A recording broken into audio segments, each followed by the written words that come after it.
take the probe, the pH probe, after having calibrated it, 2-point calibration with our provided buffers. We dip it in and swirl, make sure that it's still calibrated. This is the 7 buffer. It's still reading 7 pH, so it means it's still calibrated. And we take it out, take it over to our big beaker here, and then we wash it with the wash bottle. Wash bottle contains deionized water. Make sure that it is clean. And then we pick one of our unknown solutions. I'm going to pick HCl. I'm gonna swirl it in here. Then we're gonna look at the reading. It's at 1.0.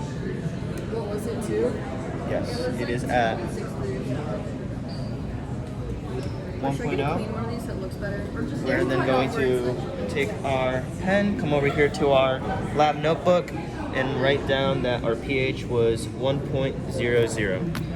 And then we're going to go back here and wash our probe again, make sure it's clean. A buffer is a solution that resists change in pH when small amounts of acid or base are added. It is typically made from a weak acid and its conjugate base, or a weak base and its conjugate acid. Because both components are present in significant amounts, the solution can interact with added protons or hydroxide ions without allowing the pH to shift dramatically.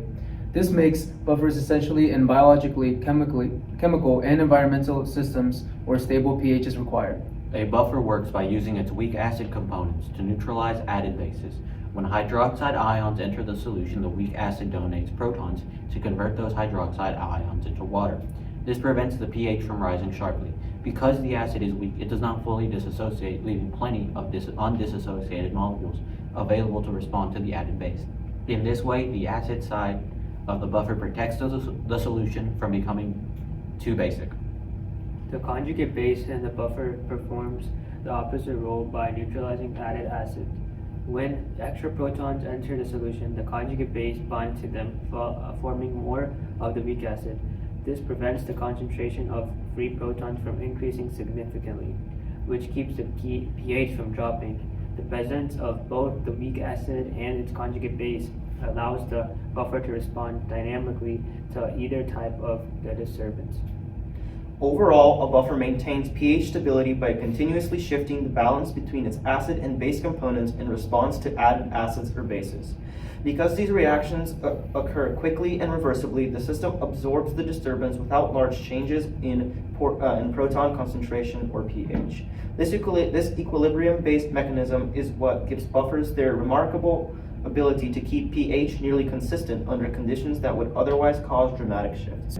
Strong and weak acids differ fundamentally in how they release protons in solutions. A strong acid donates in protons almost completely, meaning that once it dissolves, essentially all of its molecules dissociate into H+ and their corresponding conjugate base. Because this process is so favorable, the reaction proceeds in one direction with no meaningful tendency to reserve.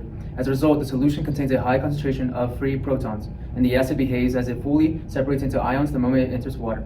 Weak acids behave very differently because they release protons only partially. Most of the acid molecules remain intact and only a small fraction dissociate at any given moment. The conjugate base of a weak acid is strong enough to reclaim protons, so the system constantly shifts between proton donation and proton recapture.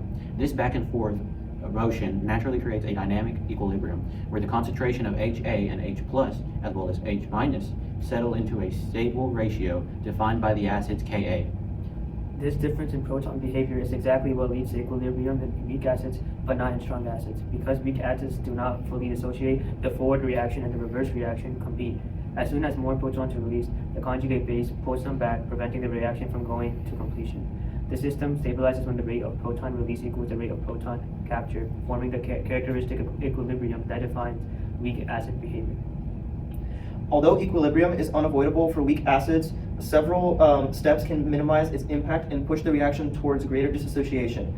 Diluting the solution shifts the equilibrium toward more ionization because lowering the concentration of products encourages the system to produce more ions. Removing protons, such as by adding a base that neutralizes the H+, also drives the reaction forward. Increasing temperature can help if the dissociation is endothermic.